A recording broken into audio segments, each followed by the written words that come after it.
O-H-I-O. O-H-I-O. You guys, we're gonna chill with the Ohio love. We got to win Michigan too here. So,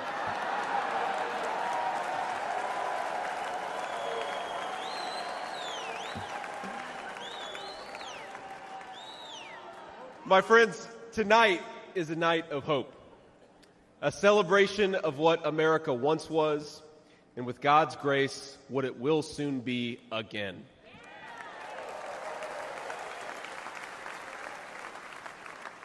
And it is a reminder of the sacred duty we have to preserve the American experiment, to choose a new path for our children and grandchildren. But as we meet tonight, we cannot forget that this evening could have been so much different. Instead of a day of celebration, this could have been a day of heartache and mourning. For the last 8 years, President Trump has given everything he has to fight for the people of our country.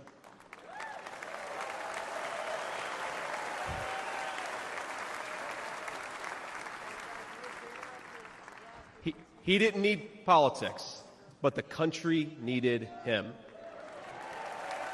Did it? Now, prior to running for president, he was one of the most successful businessmen in the world. He had everything anyone could ever want in a life.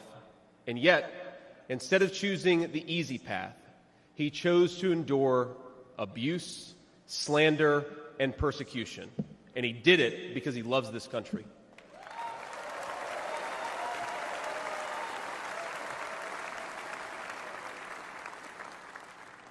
I want all Americans to go and watch the video of a would-be assassin coming a quarter of an inch from taking his life. Consider the lies they told you about Donald Trump, and then look at that photo of him, defiant, fist in the air. When Donald Trump rose to his feet in that Pennsylvania field, all of America stood with him.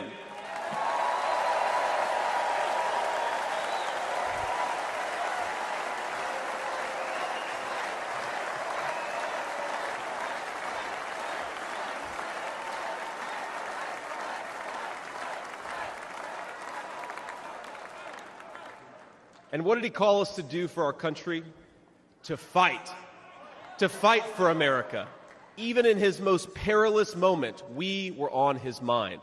His instinct was for us, for our country, to call us to something higher, to something greater, to once again be citizens who ask what our country needs of us. Now consider what they said. They said he was a tyrant. They said he must be stopped at all costs. But how did he respond? He called for national unity, for national calm, literally right after an assassin nearly took his life.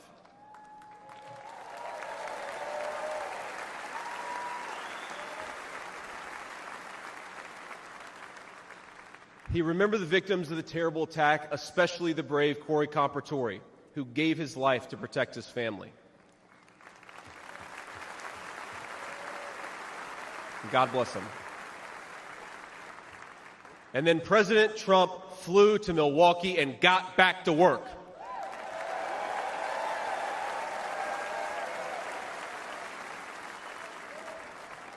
Now that's the man I've gotten to know personally over the last few years. He is tough, and he is, but he cares about people. He can stand defiant against an assassin one moment and call for national healing the next. He is a beloved father and grandfather, and of course, a once-in-a-generation business leader. He's the man who is feared by America's adversaries, but 2 nights ago, and I'll share a moment, said goodnight to his 2 boys, told them he loved them, and made sure to give each of them a kiss on the cheek. And I will say, Don and Eric squirmed the same way my 4-year-old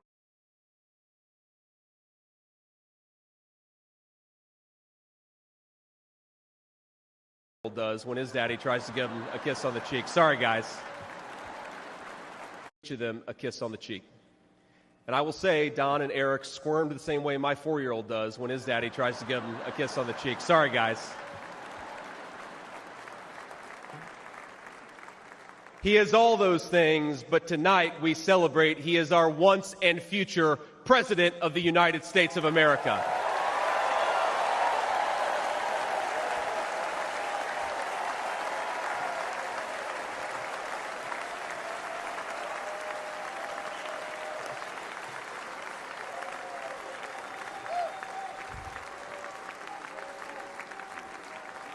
Now,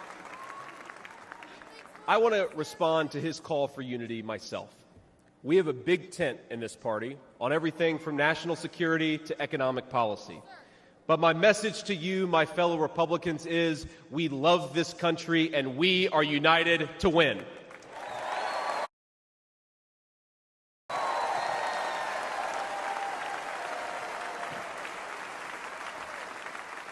Right. Now, I think our disagreements actually make us stronger. That's what I've learned in my time in the United States Senate, where sometimes I persuade my colleagues and sometimes they persuade me. And my message to my fellow Americans, those watching from across the country, is shouldn't we be governed by a party that is unafraid to debate ideas and come to the best solution?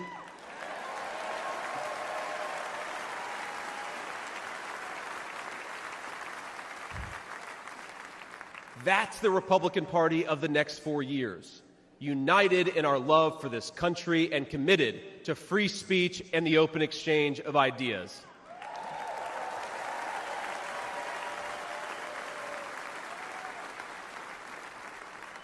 And so tonight, Mr. Chairman, I stand here humbled, and I'm overwhelmed with gratitude to say I officially accept your nomination to be Vice President of the United States of America.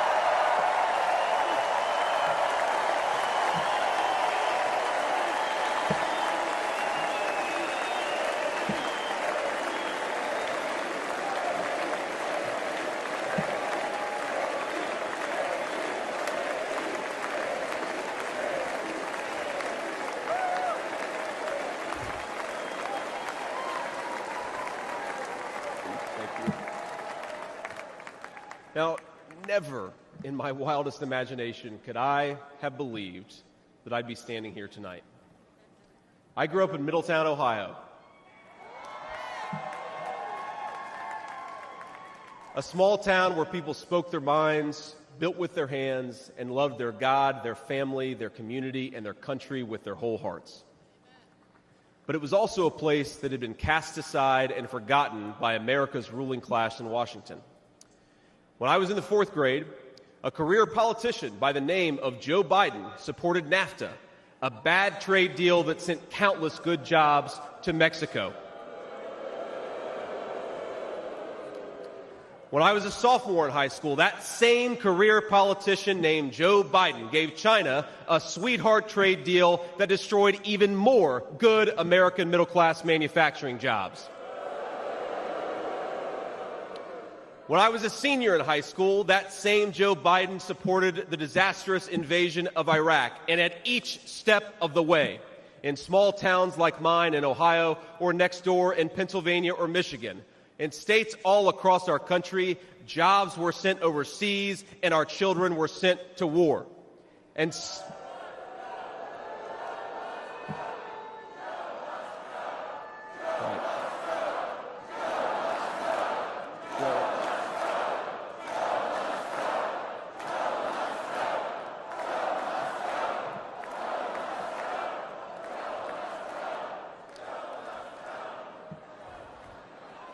I agree.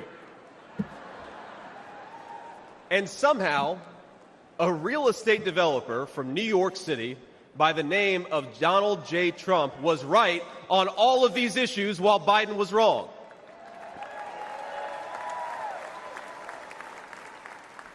President Trump knew even then that we needed leaders who would put America first.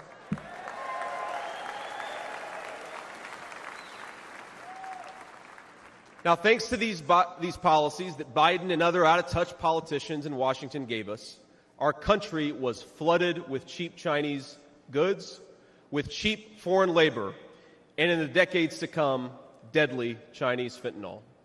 Joe Biden screwed up, and my community paid the price. Now, I was lucky.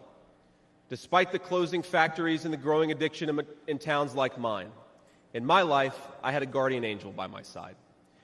She was an old woman who could barely walk, but she was tough as nails. I called her Mamaw, the name we hillbillies gave to our grandmothers.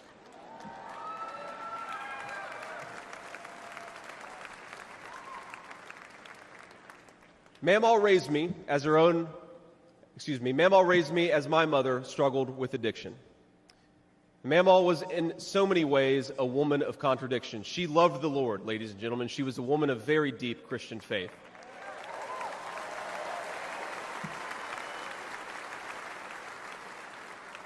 But she also loved the F word. I'm not kidding. She could make a sailor blush. Now, she once told me, when she found out that I was spending too much time with a local kid who was known for dealing drugs, that if I ever hung out with that kid again, she would run him over with her car.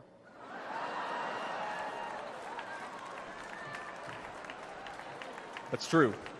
And she said, JD, no one will ever find out about it.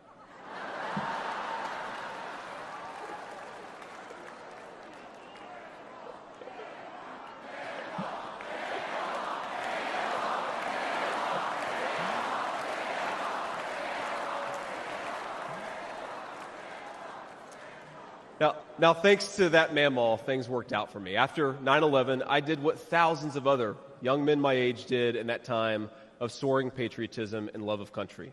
I enlisted in the United States Marines.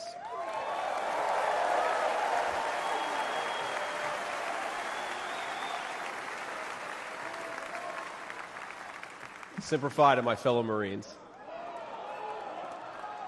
Now, I left the Marines after 4 years and went to the Ohio State University.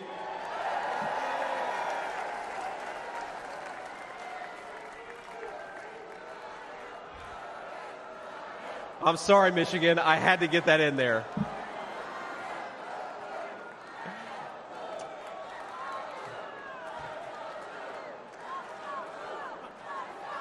Come on. We've had enough political violence. Now, after Ohio State, I went to Yale Law School, where I met my beautiful wife. And then I started businesses to create jobs in the kind of places that I grew up in. Now, my work taught me that there is still so much talent and grit in the American heartland. There really is. But for these places to thrive, my friends, we need a leader who fights for the people who built this country.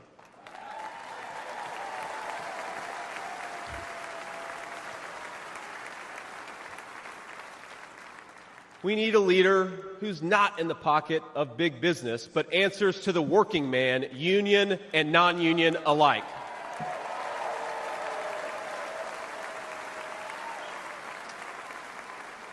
A leader who won't sell out to multinational corporations, but will stand up for American companies and American industry.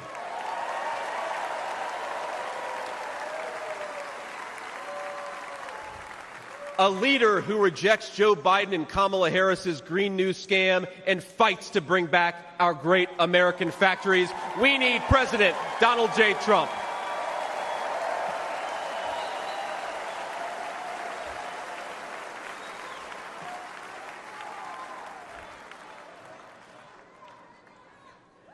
Some people tell me I've lived the American dream, and of course they're right.